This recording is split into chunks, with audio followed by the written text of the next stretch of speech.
Fala galerinha do Dominantes Online, tudo bem com vocês? Mais uma aulinha de radioatividade. Agora a gente vai falar sobre lei de Soddy. Quem é esse cara aí que tá falando no final? Na verdade a gente está falando sobre as reações nucleares. Como é que a gente monta essas equações de emissões naturais dadas por algumas espécies.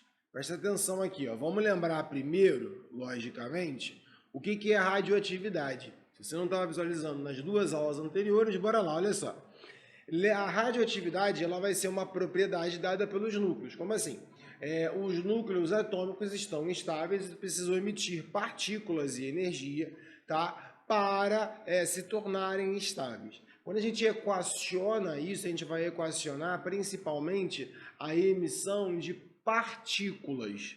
Tá bom? Então, na hora que eu vou descrever o fenômeno radioativo, descrever essa emissão, eu descrevo a emissão de partículas. O interessante é que as reações de decaimento, como a gente chama, as reações de emissão, não é uma reação que segue as regras de balanceamento, não as regras normais de reações químicas, são reações nucleares. Então, por exemplo, nessas reações, um elemento se transforma em outro, porque muda-se o número atômico, tá? Para ficar melhor, vamos lá. Bom, já que a gente está comentando, essas leis foram descritas também pelo Rutherford com o Soddy, né? O inglês Frederick Soddy, tá? Mais outros colaboradores. E essas leis são importantes porque nos ajudam a entender melhor o processo acontecendo. Vou dar um exemplo. Quando a gente fala sobre as radiações alfa, né, que está nesse aqui, olha só. A primeira lei fala sobre a radiação alfa, enquanto a segunda lei vai falar sobre a radiação beta. A radiação alfa, se você for descrevê-la, a radiação alfa, ela é um pacote onde nela está contido 4 partículas. Dentre elas são 2 prótons, cadê? 2 prótons, tá? E os outros 2 seriam 2 nêutrons. Então, aqui, ó, dentro do núcleo, dentro dessas 4, são 2 prótons mais 2 nêutrons. Então, às vezes, Bruno, por que ele não emite um próton só? Não é estável com essa emissão. A emissão sai a partir de um conjunto com energia, mais um pacote de partículas, do qual esse pacote contém 2 prótons e 2 nêutrons. Esse tipo de emissão, logicamente, é positiva porque ocorre a emissão de prótons. E correndo a emissão de prótons é positiva. Repetir a mesma frase. Continuando essa afirmativa, algumas pessoas costumam chamar a radiação alfa de núcleo de hélio, porque o hélio tem massa 4 e número atômico 4, número atômico 2. A única diferença é que o hélio tem elétrons, por isso que é um núcleo do hélio. E como é que eu escrevo isso? Tá bom. Vamos supor que eu chame o urânio de um elemento que ele é um alfa emissor. Ele emite radiação alfa. Como é que você faz para descrever isso? Vou mudar até a cor aqui, ó. Vou colocar o branco. Urânio 238. 238 é o seu número de massa, o seu A. É o somatório de prótons mais o somatório de nêutrons. Que possui, né? Deixa eu apagar aqui, ó. Que possui o número atômico 92, eu preciso dessa informação, se decompõe, né, emite radiação alfa, que é 4 e 2, e se decompõe em tório, tório é a sigla TH, tá? E aí fica 234, 90. Se você reparar aqui, ó, 90 mais 2, 92.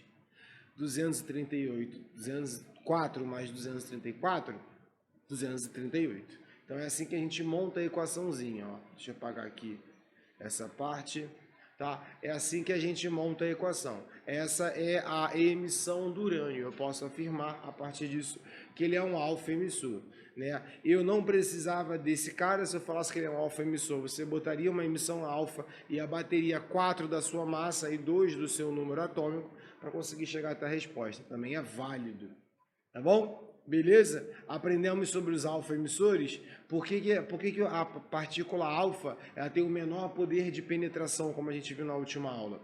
Porque a questão das partículas alfas tem mais massa. Elas são um pacote com 4 partículas subatômicas.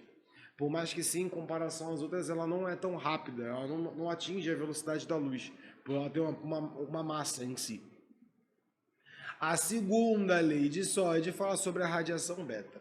A radiação beta sempre gera uma problemática. E aí eu já vou acabar com isso na tua cabeça agora. Radiação beta ela é negativa.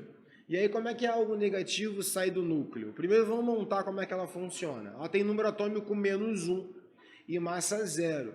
Então quando eu digo que alguém emite radiação beta, ele não muda a sua massa. Tá? Ele muda o seu número atômico. Então, por exemplo, quando eu digo que o césio-137, uma espécie radioativa, emite radiação beta, né, eu escrevo 137, 55. Se ele está emitindo radiação beta, -1 e 0.